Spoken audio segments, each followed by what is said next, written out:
Have you ever wondered what you would do if a heart attack struck and you were completely alone? It's a frightening thought, and sadly, it's more common than most people realize. Many assume they'll have plenty of time or that someone nearby will help, but the truth is, the first few minutes are absolutely critical. What you do or fail to do in that window can mean the difference between life and death. The good news, even if you live alone or spend much of your time by yourself, you can survive a heart attack if you act quickly and know exactly what steps to take. In this video, we'll walk you through 7 essential actions to take the moment a heart attack begins, and you're the only one there. These steps are clear, practical, and potentially life-saving. You don't need medical experience or fancy tools. You just need to stay calm, be prepared, and follow each step. We'll explain how to recognize the first symptoms, what to take right away, how to reduce the strain on your heart, and what simple moves could buy you enough time to get help. Make sure you stay with us until the very end, because the last few steps are often overlooked, yet they might be the very ones that save your life. Don't wait until an emergency strikes to learn what your body's trying to warn you about. Let's get started. Number 1, spotting the first warning signs. The first and most important step to surviving a heart attack alone is recognizing what it feels like, not just in your chest, but throughout your body. Many people expect a sudden, crushing chest pain like in the movies, but in reality, heart attacks often begin with much more subtle symptoms, and these early signs are easy to miss or dismiss. What you want to watch for is a deep, uncomfortable pressure or squeezing sensation in the center of your chest. It might feel like someone is sitting on you, or like your chest is filling up with something heavy. Sometimes it comes and goes, tricking you into thinking it's nothing serious, but if it lasts more than a few minutes or keeps returning, don't ignore it. Other signs can include shortness of breath, even without chest pain.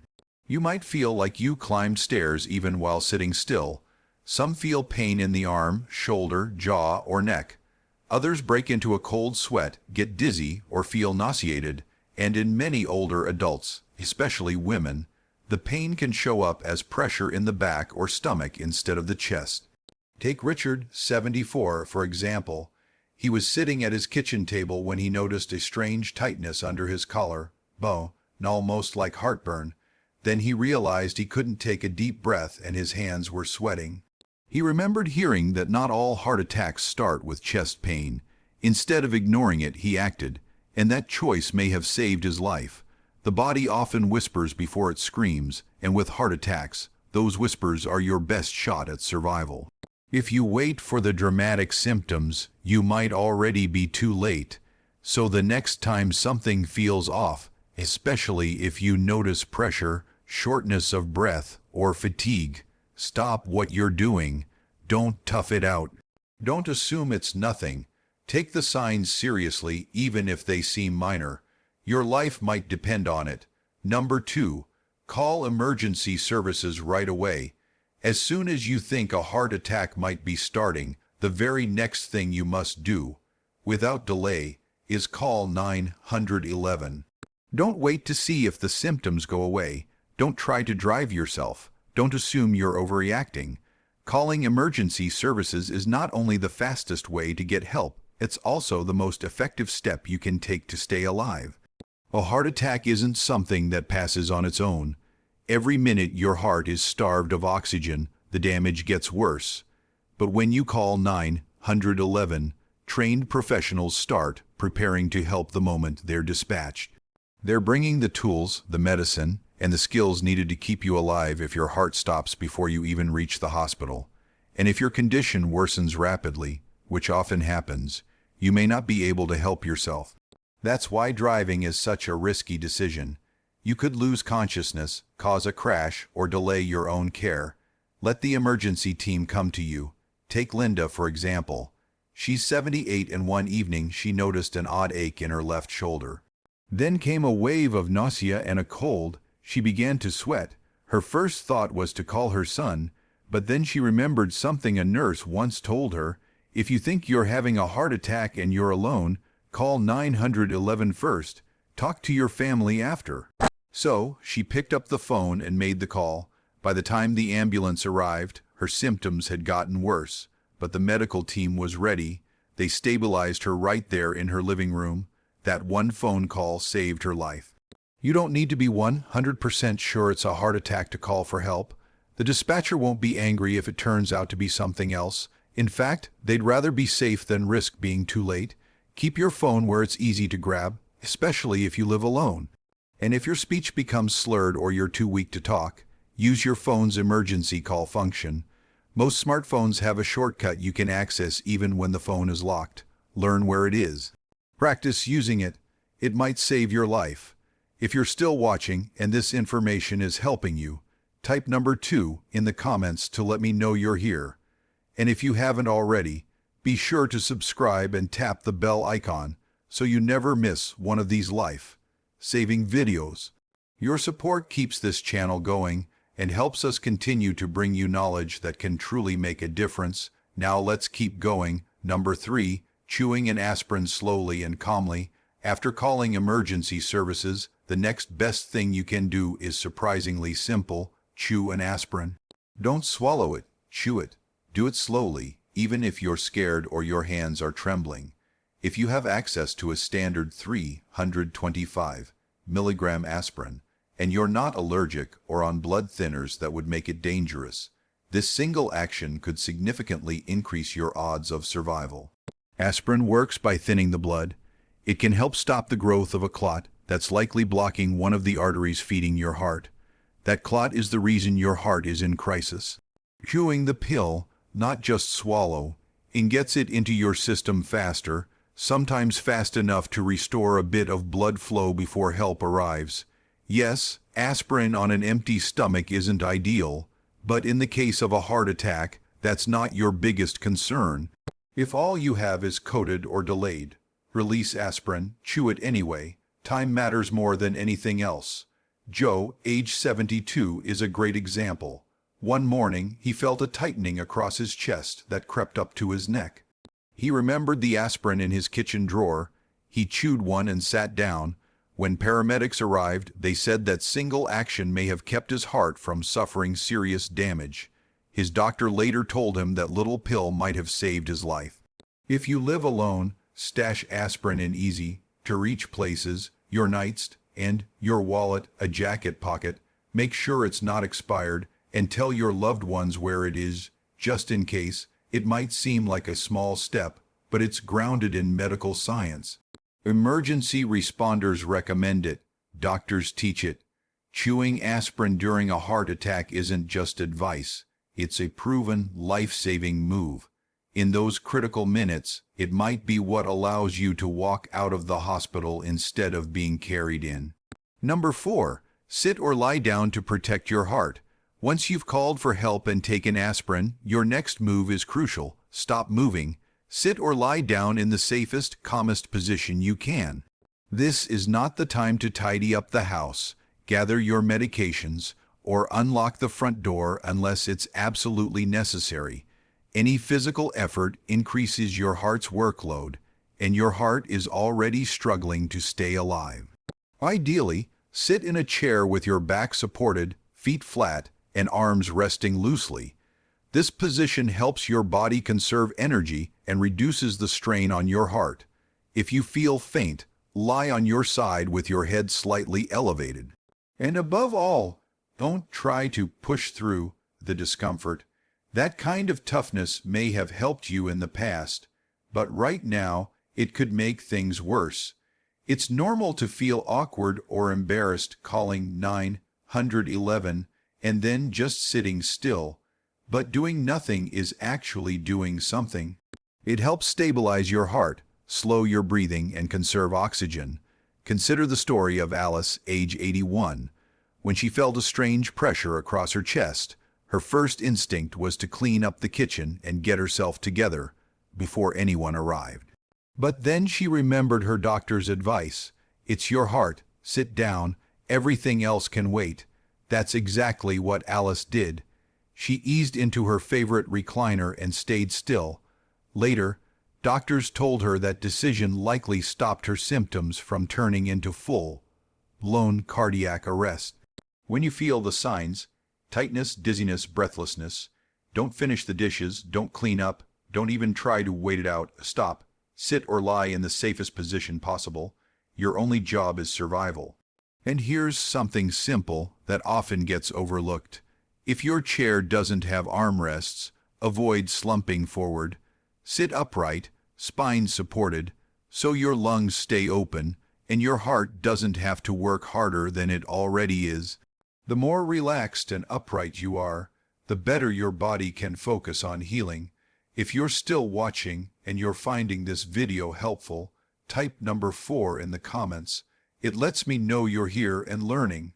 And if you haven't subscribed yet, this is your reminder. Tap that button and turn on the bell. Your support keeps this channel alive and spreading information that saves lives. Let's move on. Number 5. Unlocking your door for emergency responders. Once you've called 911 and gotten yourself in a safe position, if, and only if, you still have enough strength, unlock your door. It sounds small, but a locked door can cost you precious minutes in an emergency. Paramedics are trained to break in if necessary, but breaking in wastes time, causes damage, and could even hurt you if you're nearby. Unlocking the door allows responders to enter immediately and start treatment right away.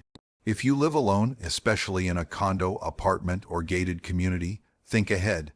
Is your unit number easy to see? Can a neighbor get in if needed? Do you have a spare key accessible in an emergency? These aren't urgent questions until they suddenly are. Take Paul, age 76. When he started experiencing symptoms, he did 3 things, called 911, chewed an aspirin, and unlocked the front door. Paramedics told him they reached him 30 seconds faster because of that one step. Paul later said, "It never even crossed my mind before, but it might be the reason I got help in time." If walking to the door feels risky, skip it. Your safety comes first. But if you're close and you feel stable enough, go for it. You might even consider a smart lock with remote access or a secure key box outside your home, especially if you live alone. This small act says something powerful to your rescuers. I was ready, I did my part. Now you can do yours. Number 6. Using speakerphone and your phone's medical ID. During a heart attack, your phone becomes more than a device. It becomes your emergency tool. One of the smartest things you can do. Switch to speakerphone. That frees your hands, lets you focus on staying calm, and makes it easier to breathe. Holding a phone to your ear while in distress can strain your body even more. With speaker on, the dispatcher can hear changes in your voice, your breathing, even background sounds, helping them assess your condition if you suddenly become too weak to talk. But there's something even more critical. Your phone's medical ID. Every smartphone has one now. On iPhones, it's accessible right from the lock screen. Most Androids have something similar. It can list your allergies, medications, and medical conditions. Everything paramedics need if you lose consciousness. Let me tell you about Susan, age 79. She blacked out just moments before help arrived. But thanks to her medical ID, responders instantly knew she was diabetic and allergic to penicillin. That kept them from giving her something dangerous and helped them call her daughter using the emergency contact in her phone. Setting this up takes less than 5 minutes, but it can guide life, saving decisions when you can't speak for yourself. So please, do it today. It's free, it's fast, and it could save your life. Include your name, birth date, any major health conditions, medications you take, allergies, and 1 or 2 emergency contacts. This isn't just for the tech savvy. It's for anyone who might one day need help when they can't speak for themselves. So if you ever feel the signs of a heart attack coming on, use your speakerphone, stay connected. And trust the person on the other end of that call. Their calm voice, steady instructions, and quiet presence can make the wait less terrifying. And if something happens before help arrives, your phone might still speak for you, even when you no longer can. If you're still watching and you found this tip valuable, please comment number 6 below so I know you're here. And if you haven't subscribed yet, now's the time. tap that button and turn on the bell. Your support helps us keep creating content that informs, protects, and inspires. Let's continue. Number 7. Slowing your breath to steady your heart. In the middle of a heart attack, panic often takes over. Your chest feels like it's caving in, your thoughts start to race, and every second feels louder than the last. But even then, you still have one tool left: your breath. Controlled breathing won't cure a heart attack, but it can calm your nervous system, slow your heart just enough, and give your body a fighting chance. The more anxious you become, the harder your heart has to work. But slowing your breath gently pulls your body back from the edge. You don't need a fancy technique. Just do this. Breathe in slowly through your nose for 4 seconds. Hold it gently for a moment. Then exhale through your mouth for 6 seconds. Repeat. Focus on just that rhythm. This simple act gives your body something steady to anchor to, and it may help prevent the heart from slipping into dangerous rhythms triggered by stress. Frank, age 83, was alone when the pain hit. He felt like he was drowning in fear, but he remembered a breathing exercise his doctor once taught him. He sat still, focused on each breath, and by the time help arrived, his heart was still unstable. But it hadn't stopped. Stay calm, stay alive. That's what he kept repeating. That mindset might have saved his life. Practice this breathing now. When you're calm, when you're resting, when you're watching TV. The more familiar it becomes, the more instinctively your body will turn to it in moments of crisis. No, your breath won't fix a clogged artery, but it can keep oxygen flowing, and it can keep your heart from giving out in those final moments before help arrives. Stay still, stay alive. Final thoughts at the end of the day. Surviving a heart attack alone isn't about luck. It's about preparation, awareness, and calm action. These 7 steps may sound simple, but together they form a powerful chain of survival. Recognize the warning signs. Call for help immediately. Chew aspirin if you can. Sit or lie down to conserve your strength. Make it easier for help to reach you. Use your phone's tools wisely. Slow your breathing to steady your heart. Each step buys you time. Each step gives you control. And each one says something powerful. Even when you're alone, you are not powerless. Heart attacks can feel like the loneliest moments of your life. But these steps remind you, you have tools, you have knowledge, and now, you have a plan.